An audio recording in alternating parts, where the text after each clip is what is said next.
Federalism in India is based on the pattern of which of these countries' constitutions? So I guess this was a decently easy question because we know that it is based on the idea of Canada. Canada has 10 provinces, and most of the ideas that we have, like for example, residuary powers being vested with the federal government, more strong union, so centralizing tendency, all those things, actually the pattern is the Canadian pattern. So Canada is the correct answer, and a large number of you got the correct answer as well. So this is the Parliament of Canada on the right hand side. So if you look very closely, perhaps at the top of this building, you'll see the maple leaf, the Canadian flag. The top green color of this building is the typical landmark at the Parliament held in Ottawa. Anyway, you can read more later. Question number 22. Which of the following statements is or are correct? The Board of Control for Cricket in India, BCCI, is not a state within the meaning of Article 2. The Flag Code of India is not a law within the meaning of Article 13. Sorry, the previous one was Article 12. So Flag Code is not a law within the meaning of Article 13. Now, these are questions where I feel that a lot of us do get confused in terms of what exactly is a state and what exactly is law. And law is still okay, but what is state and what is not a state sometimes is very confusing. So today I'll try to give you some more information on what is state really. The Supreme Court has got very clear specifications and tests to confirm that. Now there was a case, Z Telefilms, in 2005, which very clearly stated that BCCI is not a state. So this is actually a correct statement. Why, we'll see in a bit. Now another case happened, Union of India versus Naveen Jindal in 2004, a very popular case which practically gave all of us the fundamental right to fly the national flag of India. So in that case, the Supreme Court very clearly has explained that the flag code of India is just a set of executive guidelines. It's a collection of various guidelines made by the Ministry of Home. It is not a law as per the provisions of Article 13. And hence, it cannot be used to restrict the freedom of speech and expression of a citizen. See, freedom of speech and expression is a fundamental right, but it's not an absolute right. Through a law, restrictions can be imposed. So, under Article 19, Clause 1, Subclause A, the Supreme Court held that right to fly the national flag is a fundamental right because it is an expression of and a manifestation of someone's allegiance and feelings and pride for the nation. So this is also a correct statement. Hence, the correct option should be C. Now, just to give you a quick idea of what exactly is a state, there was a Supreme Court case that took place by the name Ajay Hasi versus Khalid Mujib. Some tests were brought out by the Supreme Court of India. These have been modified and elaborated in various following cases as well. But for a quick understanding at our level, this is pretty much sufficient. So if you can quickly go through this, if the state has a share capital entirely by the government, then definitely that is under the category of state.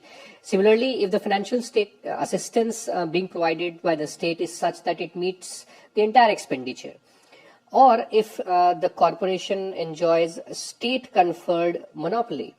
Now this is exactly one of the arguments which the Supreme Court also brought out in this judgment of Z Telefilms, that yes, there is a kind of a monopoly of BCCI in the management of cricket sport, but that is not conferred by the state. So this criteria is also not met there. Or if there is a deep and pervasive state control, that state owns it, or there is some kind of complete control by the state, not regulation. See, state regulation is there in most of the fields. If the corporation also performs public functions or is closely related to government functions, that means it is an instrument of a state. These are some basic ideas, because sometimes Article 12 does not help in terms of how do we define the state. So anyway, you can read this later again as well. Moving on, question number 23. Which of the following statements is or are correct? The doctrine of basic structure applies only to the amendment acts made after the Keshavananda Bharati case of 1973. Yes, we all know that Keshavananda Bharati judgment was a prospective judgment. That means it would be made applicable from the day of the judgment. So from the day of the judgment means after the case has happened. So anything that happens after that will have to pass the test. Any such amendment act will have to pass the test of the doctrine of basic structure. Second statement says when the constitutionality of an act is challenged in the court, there is presumption or in favor of the law. Now this is also a correct statement. In fact, there was a recent case regarding citizenship amendment bill, when before it became an act itself, the petitioner went to the Supreme Court, and the bench held that if it's not an act, how can we actually get into questioning it, because it's not made yet. And also we have to accept and respect the wisdom of the legislature as well. So there's always a presumption in the favor of the law. In fact, there's another principle you should know, you might know already, that if there are two interpretations possible of a particular law in the court, where by interpretation one it will become invalid, whereby however by another interpretation two, it will become valid, then the idea is that the judiciary shall uphold that interpretation which will render the law valid. So there's always a synergy that has to be between the wings of the state. Anyway, so since both of these statements are correct, your correct answer should be option C. This was a good attempt, a little less than half. That's the Supreme Court of India in the background there. Question number 24, which of the following rights can be read within Article 21 of the Constitution of India? Usually I find in such kind of cases, it's kind of a blanket idea that is in Article 21, the right to life, because that's why it's also called the fundamental of the fundamental rights, because even if other rights were not available, from Article 21 itself, a liberal judiciary would create the whole gamut of fundamental rights that we otherwise also have. So pretty much I find that in such questions, all the options are usually correct, because there's nothing that is not there, unless the examiner is really trying to catch something which should have been declared a fundamental right, but has not been declared so till today. So just, it's not that difficult to answer. So I'm sure you would be okay with first, second, and third. I especially wanted to explain a little bit about the fourth option. This is more recent in the last decade itself. 2014 Shatrughan Chauhan's case, 13 prisoners. Supreme Court commuted their death sentence to life imprisonment on the ground of undue delays. They held that delaying the execution for no proper reason, it's like torture. So it's like mental agony, it's death every day. So they held that if there is undue delay, then that's the violation of fundamental right to life itself. So that's a very interesting case where not hanging someone itself is a violation of right to life. So all of these are the correct answer. All of these can be read under the fundamental right, and good 60% of you did get this as the right answer. Question number 25, which of the following provisions of the Constitution promote fraternity among the people of India, assuring the dignity of individual and unity and integrity of the nation? So I'm sure you realized the question is picking some sentences, some parts of the sentences from the preamble. Now see, important words that we should be able to pick here: fraternity, dignity, unity and integrity of the nation. Now if you see Article 1, it definitely ensures unity and integrity, because it does say India, that is Bharat, shall be a union of states. So there's no right to secede of the states. We have to remain one. We have to remain together. That kind of a thing. Article 17 that prohibits untouchability definitely promotes dignity and fraternity as well, and of course through that unity and integrity. Article 18 that abolishes titles. So that kind of differentiation in society is prohibited in Article 18. So that definitely again promotes fraternity and dignity of the individuals of our country. Article 51A, which is just the fundamental duties in general. Of course, there, if you see the fundamental duties, as I had asked you in the first video, there are a lot of provisions regarding respecting the women, respecting the constitution, promoting unity and integrity, promoting the sovereignty. All those things are covered there. So pretty much all of these are your correct answer. So that is the interpretation here. This was not that well performed question, however, as I would have thought. 56% got it as the right answer. Anyway, so moving on to question number 26. Which of the following is not implicit in the idea of constitutionalism? Now this is again constitutionalism, and please make sure you don't ignore this not here.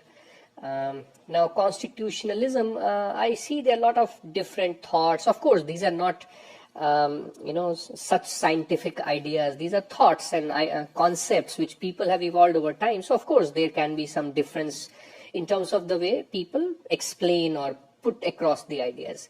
Essentially, the idea behind constitutionalism is that there is a government which is rooted in the constitution.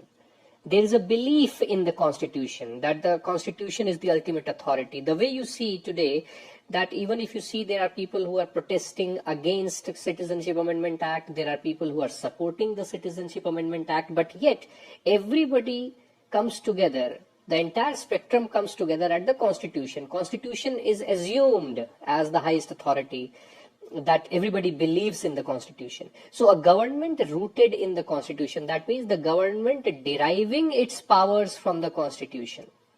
That means the government can do only that much which the constitution allows. They cannot do anything beyond that. They cannot cross the boundary. So it's like creating a limitation, a boundary, a limited sense of the government. So if you take up with that thought, first statement, authority of the government derived from a body of fundamental law. Definitely that is correct. This is the fundamental law. Limitations on the powers of the government. Yes, that is exactly what this constitution does. It limits that what is allowed, what is not allowed. Reasonable limitations on the rights of the people. Now this may be there, this may not be there as well. I mean, generally it is seen that in modern democracies there have to be some reasonable limitations of the people, but that's not the purpose of the idea of constitutionalism. And separation of power. Now, because the question says implicit, definitely separation of power could be implicit, because if the constitution does talk about separating the powers out, so when the powers get separated in terms of the various wings of the government, so of course there are limitations created through the constitution itself. So this is more of an implicit thought of constitutionalism in modern democracies, you can say. But yes, between C and D it is questionable. However, I would like to mark the option C, because that is definitely a more preferred option over D. So C should be the correct answer here. Now let's see how many people got this correct. 27%. So again, what is getting reflected is what I told you earlier, is that whenever some conceptual questions are asked, and by the way, this kind of a question has already been asked in UPSC a few years ago. Next question, question 27. Which of the following is or are an evidence of democracy in India? I think that was not that difficult a question. Universal suffrage, definitely there. Equality among citizens. Let's come to this later. The third, ministerial responsibility to the directly elected house. I guess this is also acceptable because ultimately we are an indirect democracy. So the government is held accountable by the people through the house. So 1 and 3 should not have been that difficult to guess. Now, equality among all the citizens, I understand there may have been some confusion here as to whether this will contribute to democracy or not. Of course, see, the idea behind democracy is that it is the rule by the people, rule of the people and all the people. So now again, equality doesn't mean that everybody is equal in the sense that there will be no discrimination at all. For example, people below a certain age may not be allowed to vote. People perhaps who are criminals or are of insane mind, they may also be discriminated. They may not be allowed to vote. That's another thing. But as a principle, this is where the generality of the statement has to be seen in the spirit of the question, that in principle, only when all the citizens are treated equally, then only we can have the true democracy. It cannot be favoring some over the other. So while we know that there are some kind of variations of equality in our country, but this is definitely a demonstration, an evidence of democracy in our country. So in this case, all the 3 options should be the correct answer for you. So if we quickly move on to question number 28, which of the following is the most appropriate meaning of secular word as enshrined in the preamble of Constitution of India?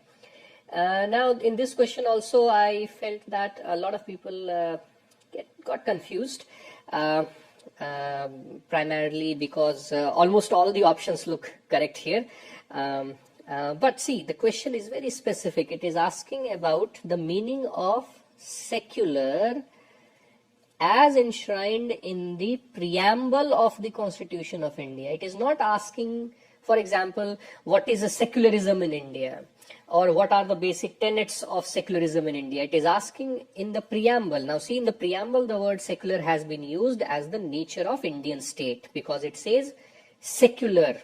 Right? Sovereign, socialist, secular, democratic republic. That's the nature of Indian state. So it is definitely talking about the Indian state. So while if the question says what does secularism mean in India, I can very well mark all of these. These are all going to explain that. But when it says preamble of the Constitution, essentially it is talking about the nature of Indian state, that we are not the Islamic Republic of Pakistan or let's say the erstwhile the Hindu Rashtra of Nepal. We are the Republic of India. There is no state religion. Of course, this is the beginning point, and through that, the other aspects of Indian secularism are also derived. So sometimes you just have to be careful with the question, I believe. So anyway, this for some reason, again, 36% is the only performance that we could see.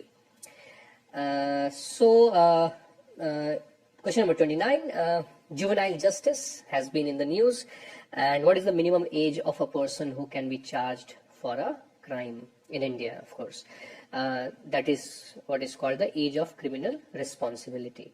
Now this is actually kind of a factual question, more to give you this information, and that is why I was not surprised to see a lesser performance of the respondents here.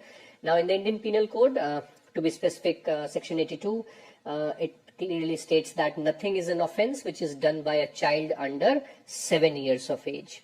So if a child less than 7 years commits anything, it is not considered an offense at all.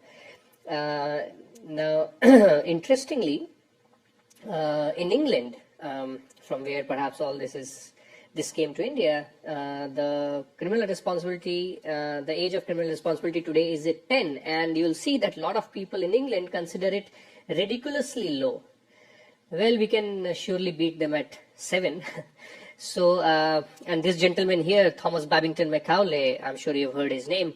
I believe is one of his own kind. So he has contributed a lot, if contribution is the right word. So, he came to India at some age of 31 or 32. He traveled the whole country. Many of us also can't do today. And he was one of the main contributors for bringing the English education, the English concept of education to India. So a lot of credit goes to him for that. And also he was in the first Law Commission of India, which was after the revolt of 1857. And because of him, ultimately you have the Indian Penal Code and even the Criminal Procedure Code. So Macaulay is the man behind many of the things that are there today in India, especially in the legal system. Anyway, question number 30. Which of the following are valid grounds to impose restrictions on the exercise of the freedom of speech and expression? Now, this is where I would like to clarify one thing that I find a lot of times people think the freedom of speech and expression is Article 19. No, Article 19 has many freedoms. Freedom of speech and expression is just one of those freedoms, which is provided in subclause A of clause 1. Right? So there are other freedoms also, for example, to assemble, to form association, to reside and settle in any part, to practice a profession, right? To move freely throughout the country as well. So a lot of freedoms are there. And another thing I have realized is that people have not read Article 19 carefully, even though they know that Article 19 is one of the two articles which has been elaborated the most by the court, that is other than Article 21. Yet people don't read Article 19 properly. I would recommend you go and read the entire article, not just clause 1, because in the following clauses after clause 1, that is clause 2, 3 onwards, that is where the restrictions on the freedoms is explained. So if you read Article 19 clause 2, it very clearly states there are 7 grounds on which the freedom of speech and expression can be restricted. That is sovereignty and integrity of India, the security of state, friendly relations with foreign state, public order, decency or morality. There is no health here. Public health is not a criteria to restrict freedom of speech and expression. Then it says in relation to contempt of court or defamation or incitement to an offense. So kindly read this Article 19. It will be very helpful, especially the freedom of speech and expression. You should very well know what are the grounds to restrict this freedom. Now, hardly 1/4 of the respondents only got this correct, but nevertheless, you can revise this. So this is the end of the 10 questions in this video. Continuing from the learning that we started in the first video, I'll give you the third Mahavakya, which is in the Samaved, that is Tat Tvam Asi, which means you are it. And on that note, thank you very much. I'll see you in the next video, which will discuss question numbers 31 to 40. Thank you.